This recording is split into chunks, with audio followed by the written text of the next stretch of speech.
Just making sure I can actually get that to work. Yes, I can.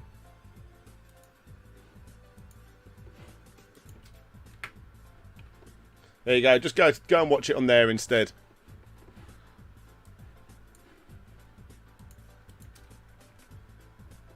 There you go. Just go and watch it on there instead.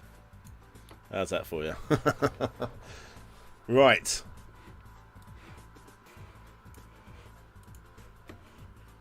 That should hopefully fix the issues. Hola! Hey Dalton, there we go, there we go. Right, let's start this again. You guys, everyone else is in there. You got Jacob, Dargo, and everyone else. Excellent. Let's just do this. Let's do this. Right, starting again. Final time. We're going to watch through this and see how it goes. Like I said, this is playing through my editing software, so I don't know how this is going to work. Basically, it should be fine now. Let's try it. Here we go.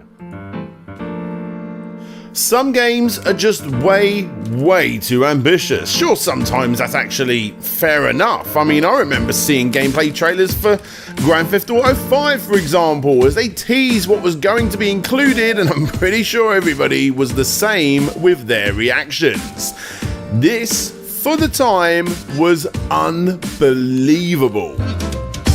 Little drum and bass mix by me. And with that ending tag, this video was captured entirely from in-game footage. It actually moved even further into the realm of unbelievable. But at the end of the day, this was Rockstar, the mighty Rockstar, and this was Grand Theft Auto, the mighty Grand Theft Auto. If anyone was going to be able to pull this off, it was these guys, right? Exactly. If the game ends up being even a fraction of what these gameplay videos show, you know you're in for a good time. And as you all know, when it did eventually get released, it got practically nothing but amazing reviews. It tells a compelling, unpredictable and provocative story without ever letting it get in the way of your own self-directed adventures through San Andreas. It is one of the very best video games ever made. If you like GTA, you own it already. If you don't, you're missing out on a brilliant gem of a game. It raises the bar for open-world mission design and has one of the most beautiful, lively, stimulating worlds ever seen in a game. So yeah, besides the odd complaint which every single game will obviously always get, the hype was real for the lead up to this game's release, and so it should be. The game cost between $137 to $265 million to make, and before you think that's too much, according to reports in 2018, the game had made, by that point, $6 billion, and at its peak it was making $800 million a day. So yeah, with the release of the PlayStation 5 and Xbox Series X, where they're still treating this 2-generation-old video game as a new game, well, Rockstar know exactly what they're doing. Obviously, the vast majority of that money earned actually ended up coming from the online community, a newer approach for the series, or at least a newer approach at this level. And of course, for everybody that's opened up their browser of choice since 2013 when the game was released, this is obviously not new information. For the time, Grand Theft Auto 5 was completely dominating your video platform of choice. And even today, it's still right at the top of the ranks. Rockstar obviously have pretty much dedicated themselves to releasing update after update after update, so much so that even though the games haven't sold as well as, say, I don't know, Minecraft, it again has actually raked in way more monies because of that online community. It turns out getting your product in front of endless amounts of gamers, and let's be honest, non-gamers, I know plenty of people in the real world that actually bought the next-gen systems for the sole purpose to only play GTA 5, is actually a good thing. Who would have thought, right? Obviously, plenty of games have come and gone before and after this guaranteed hit, with varying levels of success. And today, I plan to relay all of the information that is available on a game that takes all of the best online features of Grand Theft Auto 5 and completely destroys them. I wanna take you for a ride. This is the story of Raw, Kickstarter's fake Grand Theft Auto clone. Welcome to Slope's Game Room.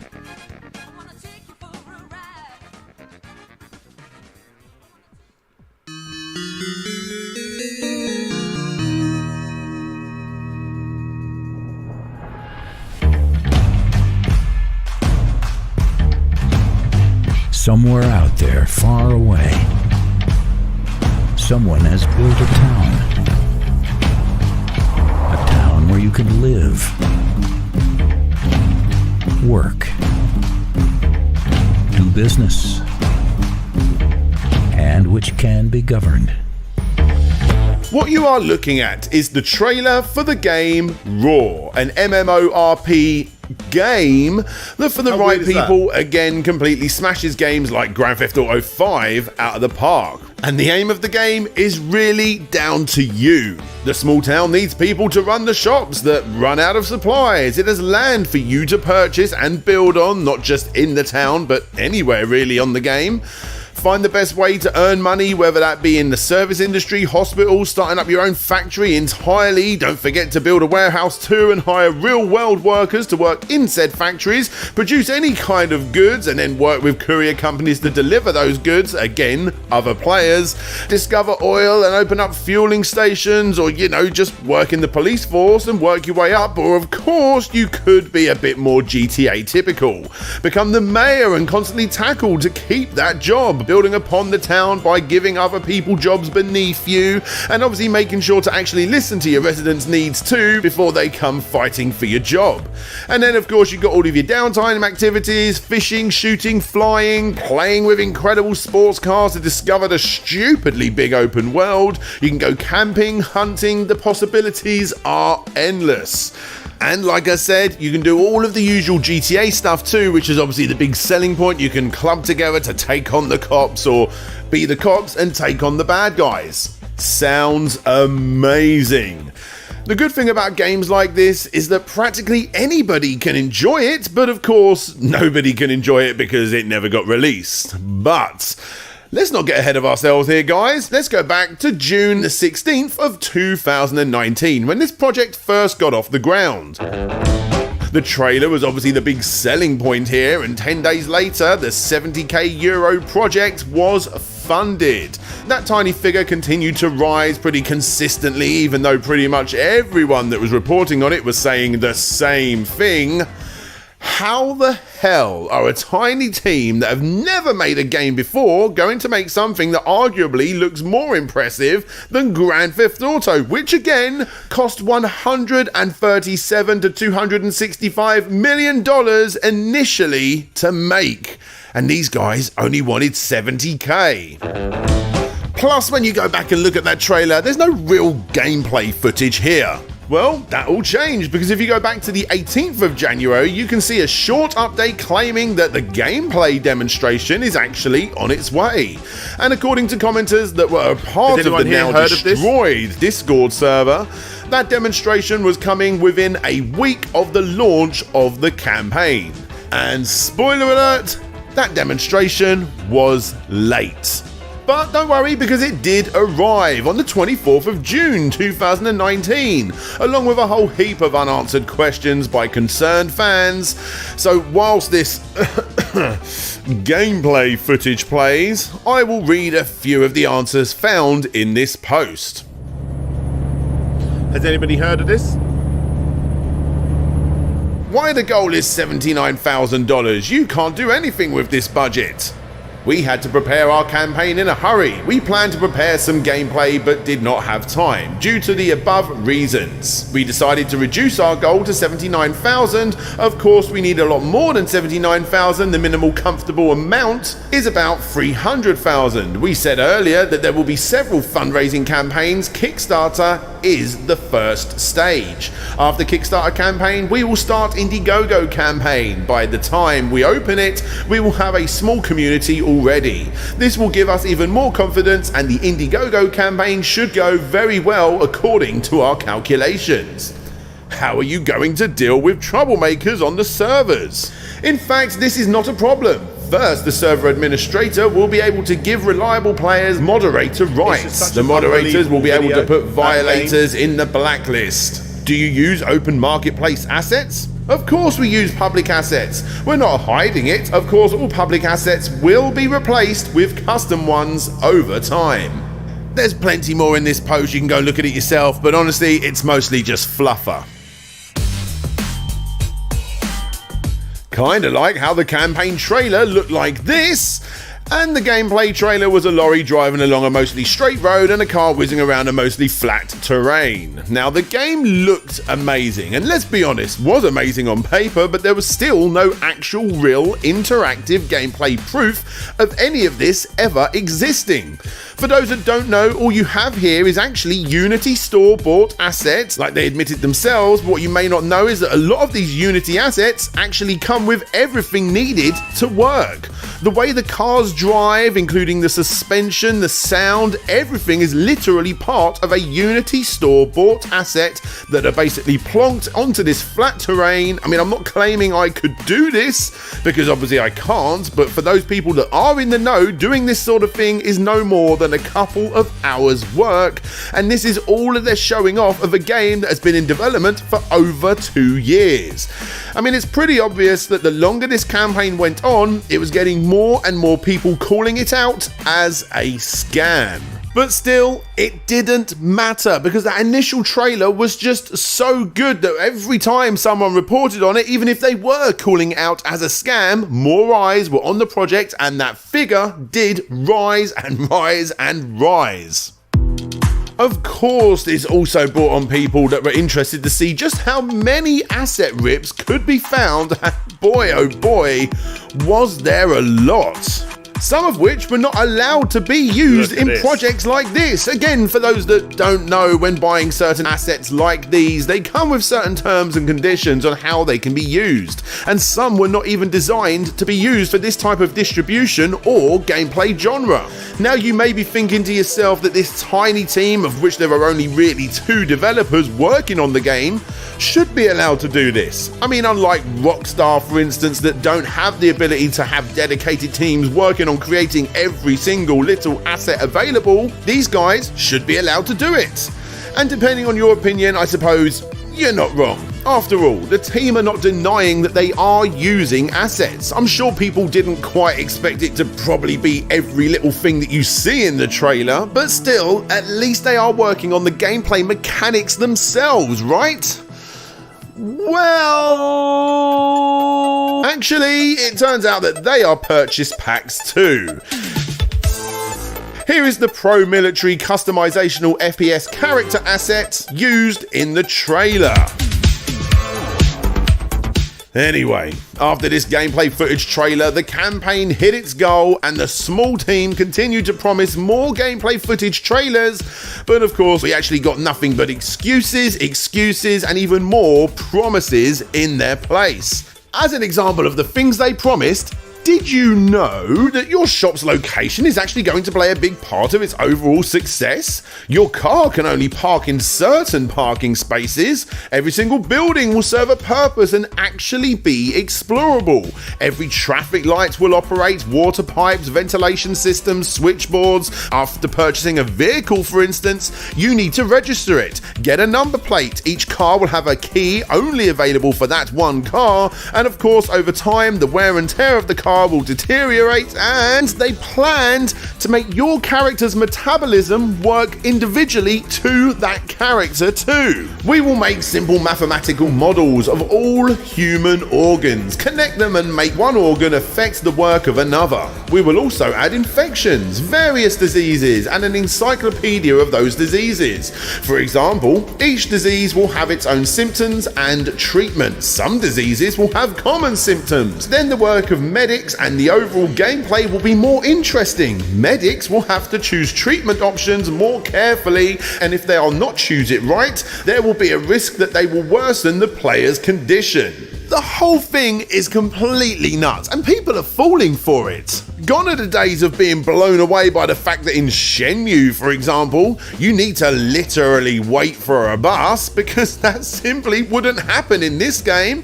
That is unless someone's actually got the job role of running the bus. Because in this game, you no doubt need to take a bus driver's CPC course yourself, pass your test. That's if someone's actually taken a job that provides these tests in the first place. Then save the money to buy a bus, start a company with all of the official forms needed to start a company. You need to build the bus depot or hire a building company to do so, hire and train your staff, work out their rotas, get official planning for your bus route, and don't overwork yourselves, because obviously it could cause serious damage to your health. Then, if everything goes to plan, that's when you can finally take Ryu to the arcade. Okay, maybe I went too far. But honestly, I don't think I did. The game is literally impossible to make in this day and age, and that was something that the majority of people covering this story also believed was the case. Heck, if this kind of game did exist, would you want to come home from your real life 9 to 5 to start a new 9 to 5 in this game? It doesn't make sense. Like, for example, what happens when someone breaks the law in this game, which is pretty common in games like this? Does that mean that every time that person logs in, they are just sitting in jail for years? The whole thing is baffling to me, and although I'm sure there are a small niche of people out there that would like to and would probably become addicted to this life inside of a game thing, I mean, it's happened before, obviously never to a game this in depth, and it doesn't matter anyway, because my guess is that it would never work. Not only because it's impossible to make, but also because 95% of the average players out there would just turn it into a massive playground of killing and f***ing everything that you see in the game, which is even more believable if your character has actual bodily organs and customizable features. You get me? Keep it up. What I'm trying to say is that this is completely unbelievable, especially from a team of only 2 people, even if they did hit their goal of 300,000 over the several campaigns goal that they had planned originally. But again, it doesn't matter, because when that campaign had less than 24 hours to go, it was abruptly cancelled by Kickstarter themselves. Now, this apparently came completely out of the blue with absolutely no warning to the creators of this campaign. Guys, expect to see our message about the current situation in Discord. Kickstarter closed the project without even trying to figure out what was going on. The gameplay video was almost finished. We will continue the project anyway because a huge amount of the effort has been invested in it. Please don't listen to a bunch of offended by life idiots and their bullshit. Thank you for your support and faith in us. Best regards, Alex from Killer Whale Games. They then went to Discord and explained that even though they were disappointed, they were not broken, and that a new Indiegogo would soon emerge, or possibly even funding on their own website. Regardless, that never happened, and that's a good thing, because when you actually go and try and find these 2 individuals that were working on this game, you soon realise that this game would never see the light of day. Because these 2 guys were none other than Artur and Alex. Finding information on these German-based guys that also have ties and are possibly even from Finland and or Russia is pretty hard. You do have a couple of other people too, but one of those guys did nothing but look after the Discord, whilst the other, Daria, looked after the Kickstarter backers themselves. And here's her introduction. Daria, 25 years old, Germany, who is writing right now this post for you and very often answers to your comments and messages. Sorry I don't always answer politely enough, I get sometimes my period. So anyway, back to Alex and Artur. Alex is pretty easy to dismiss as practically nothing is known about him. He can mostly be found in the comments section of videos, bashing on people that didn't believe him and occasionally on Discord fighting his corner. But Artur, full name Artur Hirtikainen, has left a tad more of a trail. We don't know exactly who he is. He's very likely one of these people as seen in an old Vimeo account that he owns under the name Square Object, where he basically runs around with his DSLR camera adding filters and basically getting slightly better with his editing, if adding stupid amounts of filters and trap music so it looks like an Instagram showreel is decent editing. You of course can be the judge of that. And yeah, his Instagram is just as Instagrammy too. Thankfully, this wasn't the only place that he uploaded to, as a YouTube channel also exists that not only includes the Kickstarter trailers we've already seen, but a whole heap of incredible machinimas. And for those people out there that don't know, according to Wikipedia, machinimas is the use of real-time computer graphic engines to create a cinematic production. Most often, video games are used to generate the computer animation.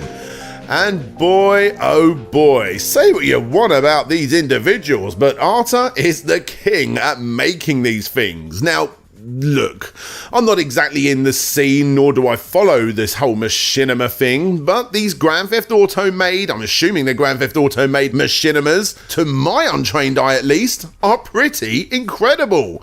And if you're thinking that if you had these skills, then you could probably make a convincing looking game trailer with tons of off-the-shelf products, sell it as an actual game on Kickstarter, and then just chuck a couple of slightly more impressive off-the-shelf products into a room with it to drive around in or run around in. This is the second gameplay trailer they were talking about, by the way. Not interacting with anything in said world and gain yourself a cushy €200 at the same time, then you would be damn right, because that's all this is.